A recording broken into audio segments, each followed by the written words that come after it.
Hey guys, welcome back to my channel कालाज़ारा education. तो जैसा कि आप लोग देख सकते हैं, ये हमारी मर्न स्टैक की सीरीज का 8th वीडियो है और आज हम बात करने वाले हैं कंट्रोलर्स के बारे में। तो वीडियो को शुरू करने से पहले मैं ये कहना चाहूँगा कि अगर अभी तक आपने मेरे चैनल को सब्सक्राइब नहीं किया है तो चैनल को सब्सक्राइब कर लें और बेल आइकन को प्रेस कर दें ताकि मेरे आने वाले वीडियोज़ के नोटिफिकेशन आप लोगों के पास पहुँच जाएँ। तो चलिए शुरू करते हैं। तो जैसा कि आप लोग देख सकते हैं, हमने अपने एप्लीकेशन को VS कोड में ओपन कर लिया है। तो आज कंट्रोलर्स के बारे में बात करने से पहले हम अपने राउट्स को थोड़ा सा और ऑप्टिमाइज बना देते हैं। तो आज मैं आपको एक ऐसा तरीका बताने वाला हूं जिससे आप अपने राउट्स को और भी एफिशिएंटली यूज कर सकते हैं अपने एप्लीकेशन में। तो चलिए पहले वो तरीका देख लेते हैं, उसके बाद हम बात करेंगे कंट्रोलर्स के बारे में। तो जैसा कि आप लोग जानते हैं, हमने अपनी पिछली वीडियो में राउट्स को कुछ इस तरीके से इम्प्लीमेंट किया था अपनी एप्लीकेशन में यूज करने के लिए, बट आज हम राउट्स को थोड़ा सा और एफिशिएंटली यूज करेंगे। तो चलिए पहले से कमेंट आउट कर देते हैं जो हमारा ओल्ड मेथड है। आपको लाइन कमेंट आउट करने के लिए VS कोड में Ctrl+/ डालना है और आपकी सिलेक्टेड लाइन कमेंट हो जाएंगी। तो चलिए अब उस तरीके को देख लेते हैं। तो चलिए हम उस तरीके को एक नाम दे देते हैं जो कि है राउट मिडलवेयर्स। एक कमेंट लाइन हमको लिखनी है, इसमें हमें लिखना है राउट मिडलवेयर्स।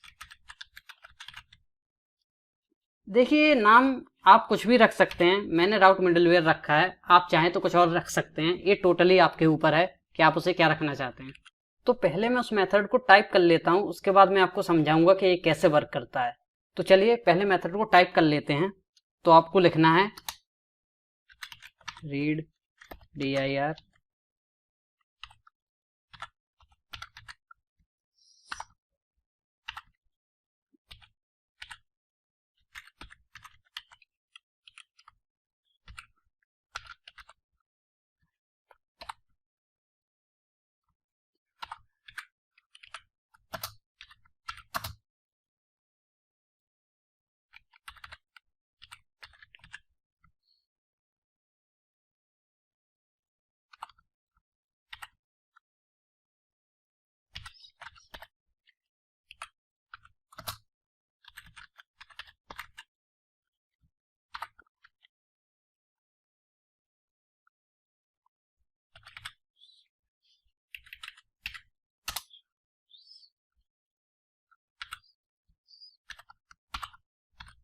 तो जैसा कि आप लोग देख सकते हैं, हमने एक लंबी सी लाइन लिखी है। तो चलिए उस लाइन को समझ लेते हैं।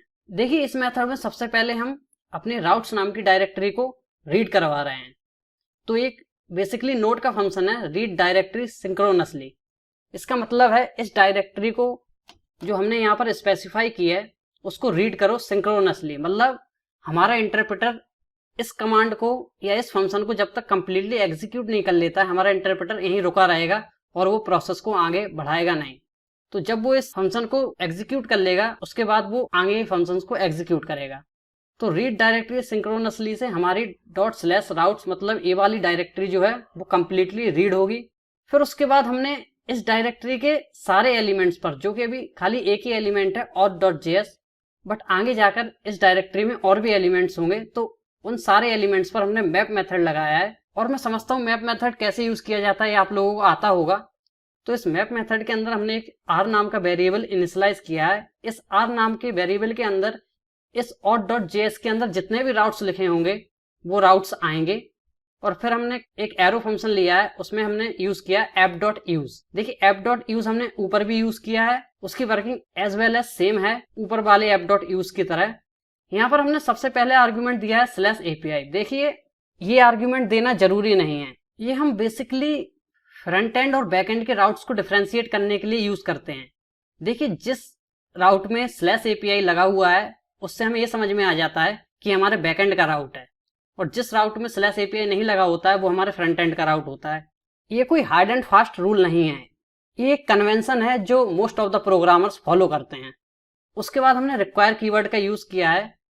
तो देखिए इस रिक्वायर कीवर्ड में हमने वही पार्ट डाला है जो हमने यहाँ पर डाला था ./routes/r। इस r में वैल्यू आएगी जो इस auth.js के अंदर एलिमेंट्स के अंदर होगी। इससे ये पता चलता है कि इस फोल्डर के अंदर जितनी भी फाइल्स हैं उनके अंदर जितने भी राउट्स हैं वो सारे राउट सिंक्रोनसली रीड होंगे और एक एक करके एग्जीक्यूट होंगे। तो हमारा जो इंटरप्रेटर है जो पर्टिकुलर राउट हमारे एप्लीकेशन से हिट किया जाएगा, हमारा इंटरप्रेटर इस डायरेक्टरी के अंदर उस राउट को ढूंढेगा और फिर एग्जीक्यूट कर देगा, और वो एग्जीक्यूट करेगा एक रिस्पॉन्स जो हमने अपने राउट के हिट होने पर लिखा होगा। जैसे कि अगर ये पर्टिकुलर राउट हिट होता है तो देखिए हमने रिस्पॉन्स में लिखा है you hit the sign up endpoint. अब हमने ये वाला तरीका क्यों यूज किया?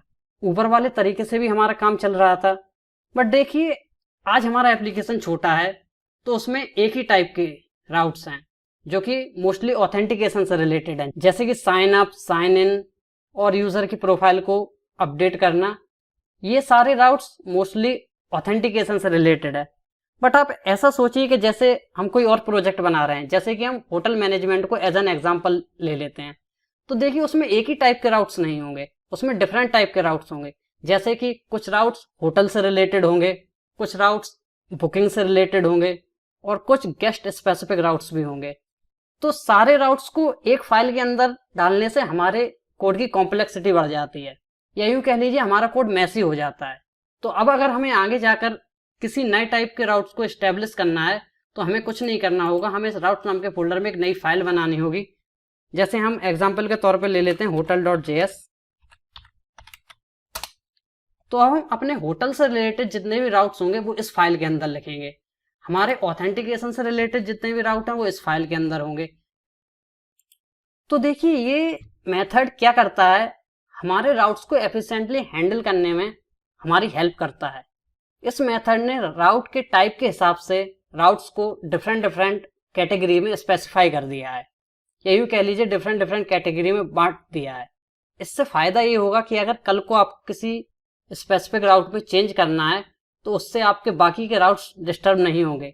एग्जाम्पल के तौर पर कल को अगर आपको auth.js के किसी राउट में चेंज करना है तो आपके hotel.js के राउट्स मैनिपुलेट नहीं होंगे या उनमें कोई चेंज नहीं आएगा। तो इस तरीके की प्रॉब्लम से बचने के लिए हम इस मेथड का यूज करते हैं। मैं जानता हूं आप अगर बिगिनर हैं तो आपको ये चीज समझ में नहीं आ रही होगी कि ये सब चीजें कैसे हैंडल हो रही हैं, तो मैं आपसे इतना ही कहना चाहूंगा कि आप Node.js के रीड डायरेक्टली सिंक्रोनसली मेथड को एक बार रिव्यू कर लें और जावास्क्रिप्ट के मैप मेथड को भी एक बार रिव्यू कर लें। आपको अगर ये दोनों मेथड समझ में आ गए तो आपको ये लिखा हुआ मेथड इजीली समझ में आ जाएगा और आप समझ जाएंगे कि मैं यहाँ पे क्या कहना चाहता हूँ।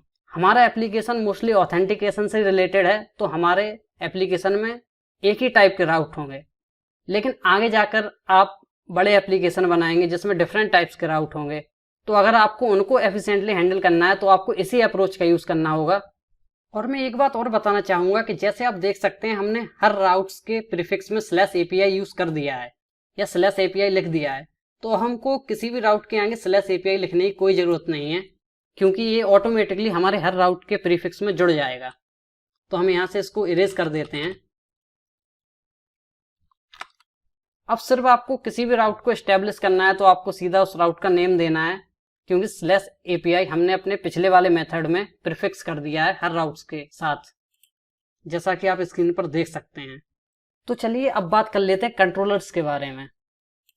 तो जैसा कि आप लोग देख सकते हैं हम अपने राउट्स नाम के फोल्डर के अंदर auth.js नाम की फाइल में आ गए हैं। तो देखिए जो आप ये चीज देख रहे हैं, ये फंक्शन, इस फंक्शन को बोला जाता है कंट्रोलर मेथड। इसका मतलब होता है इस पर्टिकुलर राउट के हिट होने पर ये पर्टिकुलर फंक्शनैलिटी एग्जीक्यूट होगी, या यूं कह लीजिए ये कंट्रोलर मेथड एग्जीक्यूट होगा। तो देखिए मैं पहले ही बता चुका हूं ये कंपोनेंट्स बेस्ड टेक्नोलॉजी है, तो यहाँ पर हर चीज का एक कंपोनेंट बनाया जा सकता है और उसके सब कंपोनेंट बनाए जा सकते हैं ताकि हमारा कोड कॉम्प्लेक्स ना हो। तो चलिए जो कंट्रोलर मेथड हमने यहाँ पर इनिशियलाइज कर रखा है इसको हम किसी और फोल्डर के अंदर किसी और फाइल में इनिशियलाइज करते हैं और फिर यहाँ पर आकर उसको इंपोर्ट कराएंगे, जिससे हमारा कोड और क्लीन हो जाएगा। तो चलिए देख लेते हैं ये कैसे करना है। तो सबसे पहले आपको अपने सर्वर नाम के फोल्डर पर क्लिक करना है, उसके बाद इसके अंदर एक फोल्डर बनाना है जिसका नाम होगा कंट्रोलर्स। अब इस कंट्रोलर्स नाम के फोल्डर के अंदर आपको एक फाइल बनानी है और उस फाइल का नाम कुछ भी दे सकते हैं। बेसिकली ये ऑथेंटिकेशन से रिलेटेड कंट्रोलर्स हैं तो मैं इस फाइल का नाम दूंगा auth.js। आप कुछ भी नाम दे सकते हैं जो आपको अच्छा लगे।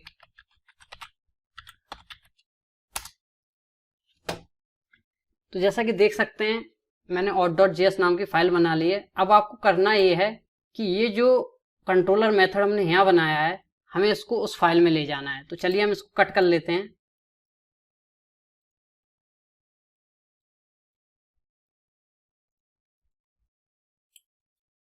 तो हम यहाँ से इसको कट करते हैं और इसको यहाँ पर आकर पेस्ट कर देते हैं।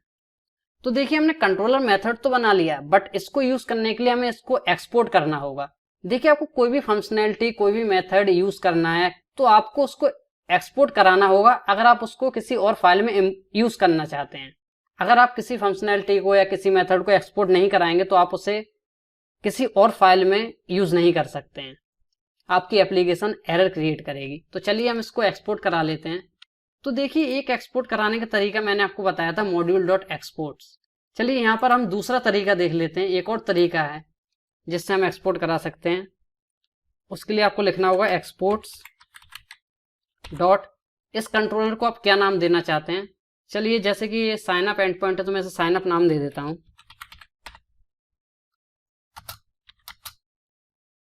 बस इतना करने से आपका ये कंट्रोलर एक्सपोर्ट हो जाएगा।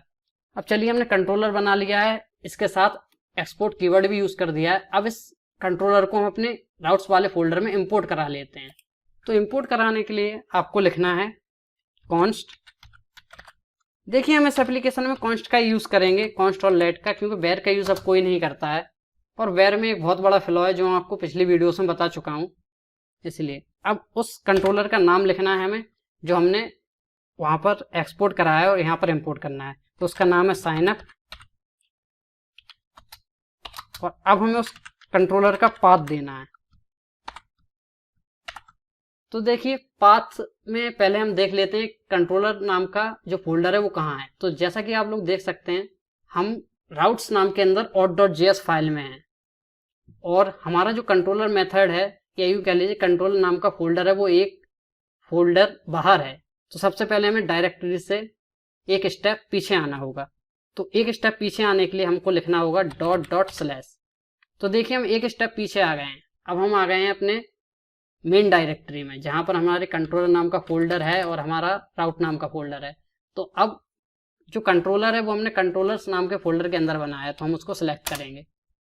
उसके बाद हमें लिखना है स्लैश और फिर देखिए इसने ऑटोमेटिकली डिटेक्ट कर लिया है कि auth.js नाम का एक फाइल है, तो मे बी वही आपका कंट्रोलर हो सकता है। तो आपको उस फाइल को सिलेक्ट कर लेना है। अब ऐसा करने से होगा ये कि इस पर्टिकुलर फाइल के अंदर जितने भी कंट्रोलर होंगे वो इस स्कोप में आ जाएंगे। बस आपको यहाँ पर एक से ज़्यादा कंट्रोलर है तो कॉमा लगाकर उसका नाम डालना होगा, स्पेसिफाई करना होगा और उस पर्टिकुलर फाइल के अंदर से सारे कंट्रोलर उठकर यहाँ पर आ जाएंगे। तो अभी एक ही कंट्रोलर है तो मैं एक ही रखता हूँ साइन अप और फिर इस फाइल को सेव कर देते हैं। तो जैसा कि आप लोग देख सकते हैं हमने कंट्रोलर को यहाँ पर इंपोर्ट करा लिया है, लेकिन अब हमें ये स्पेसिफाई करना होगा कि हमें इस कंट्रोलर को कहाँ यूज़ करना है। तो जैसा कि आप लोग देख सकते हैं हम इस एंड पॉइंट के हिट करने पर इस कंट्रोलर को यूज करना चाहते हैं तो हमें लिखना होगा कॉमा और इस कंट्रोलर का नाम जो कि है साइन अप। तो ऐसा करते ही आपके इस एंड पॉइंट पर हिट होते ही ये साइन अप नाम का कंट्रोलर चल जाएगा और ये आपको रिस्पॉन्स में दे देगा you hit the sign up endpoint. तो चलिए देख लेते हैं चीजें पहले की तरह काम कर रही हैं या नहीं, या फिर कोई एरर आ रही है। तो जैसा कि आप लोग देख सकते हैं हम अभी अपने प्रोजेक्ट फोल्डर के अंदर हैं। तो यहाँ से हमें जंप करना होगा अपने सर्वर नाम के फोल्डर के अंदर, क्योंकि वहीं पर हमारी server.js फाइल है। तो चलिए जंप कर लेते हैं।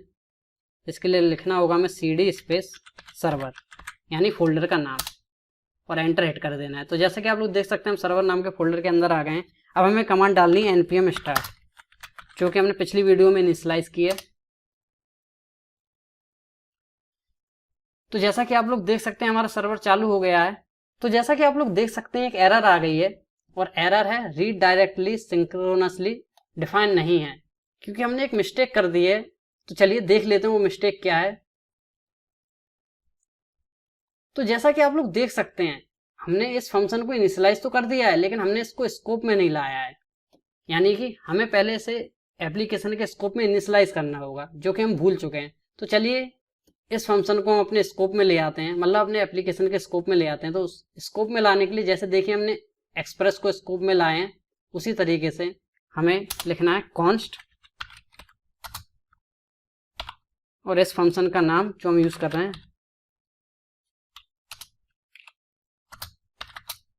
ये फंक्शन हमारे fs मॉड्यूल के अंदर होता है, जो नोड का एक इनबिल्ट मॉड्यूल है। तो हमको लिखना होगा रिक्वायर और उस मॉड्यूल का नाम जो कि fs।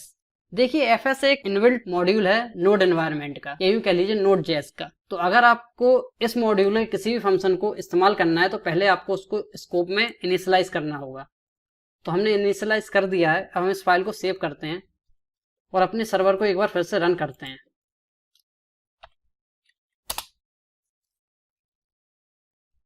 तो जैसा कि आप लोग देख सकते हैं एक एरर आ गई है, और ये बहुत ही सिली एरर है मुझसे पूछिए तो। देखिए एरर इस वजह से आई है कि हमने राउट्स फोल्डर के अंदर एक hotel.js नाम की फाइल बना दी है। तो हमारा जो फंक्शन है वो इन दोनों फाइलों को रीड कर रहा है। बट देखिए जैसे कि app.use को एक राउटर मॉड्यूल की जरूरत होती है, जो उसे auth.js में तो मिल रहा है module.exports equal to router. But जैसा कि आप देख सकते हैं जो हमारा hotel.js वो कंप्लीटली ब्लैंक है, जिससे ये एरर क्रिएट कर रहा है। देखिए इस चीज से डील करने के दो तरीके हैं। या तो आप इस फाइल को डिलीट कर दीजिए, जो कि मैं कहूंगा ये कोई अच्छी अप्रोच नहीं है, क्योंकि आप जब कोई बड़ा प्रोजेक्ट बनाएंगे तो उसमें मल्टीपल फाइल्स होंगी। हाँ, हालांकि वो एम्प्टी नहीं होंगी, ये पक्की बात है, बट ये चीजों के साथ डील करने का कोई अच्छा तरीका नहीं है। तो जिस वजह से एरर आती है हम उस चीज को इनिशियलाइज कर लेते हैं। तो चलिए हम अपने hotel.js में कुछ चीजों को इनिशियलाइज कर लें, ताकि हमारा जो एरर आ रहा है वो सॉल्व हो जाए। तो हमको कुछ नहीं करना है, अपने एक्सप्रेस मॉड्यूल को एग्जिस्टेंस में लाना है। const express equals to require express, then const router equals to express dot router.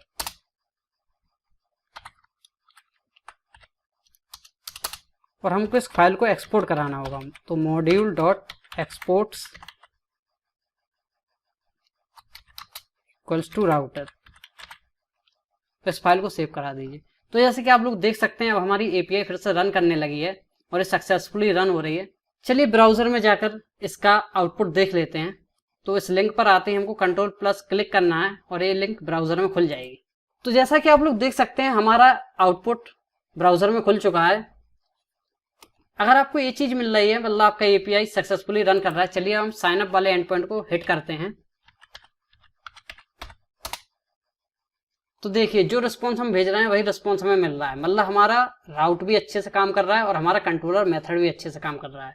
Controller method को फिर से एक बार समझ लेते हैं कि हमने उसे कैसे डिस्ट्रीब्यूट किया है और उसे कैसे यूज किया है। तो जैसा कि आप लोग देख सकते हैं अपने auth.js नाम की फाइल में आ गए हैं, जो कि राउट्स के अंदर है। तो देखिए पहले हमने कंट्रोलर को यहीं पर डिफाइन किया हुआ था, लेकिन ऐसा करने से हमारा कोड बहुत मैसी हो रहा था, या यूं कह लीजिए कॉम्प्लेक्स हो रहा था। क्योंकि ऐसा जरूरी नहीं है कि एक एंड पॉइंट के हिट करने पर आपका एक ही कंट्रोलर चले। हो सकता है बहुत सारे कंट्रोलर हों, नंबर ऑफ कंट्रोलर्स भी यूज करते हैं कुछ लोग पर्टिकुलर एंड पॉइंट के हिट होने पर। तो ये प्रिडिक्ट नहीं किया जा सकता कि आप एक ही कंट्रोलर का यूज करेंगे या 2 या 3 या 4। सपोज करिए चारों कंट्रोलर आपके यहाँ पर लिखे हुए होते तो कोड कितना कॉम्प्लेक्स हो जाता। मतलब आपने इस पर्टिकुलर राउट के अंदर 4 अलग अलग फंक्शन डिफाइन किए होते हैं, तो इससे आपके कोड की कॉम्प्लेक्सिटी बढ़ जाती है।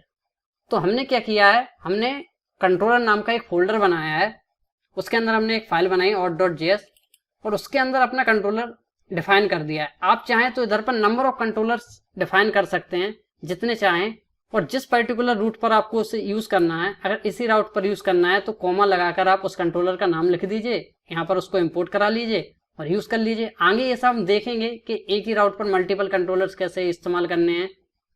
अभी चीजों को सिंपल रखते हैं। हमने एक राउट पर एक ही कंट्रोलर यूज किया है, तो हमने उस कंट्रोलर को यहाँ पर इंपोर्ट करा लिया है और फिर इधर पर उसको डिक्लेयर कर दिया है, ताकि जब भी ये एंड पॉइंट हिट होगा हमारा ये कंट्रोलर चल जाएगा और इस कंट्रोलर चलने पर जो फंक्शनलिटी हमने इसके अंदर लिखी हुई है वो एग्जीक्यूट हो जाएगी।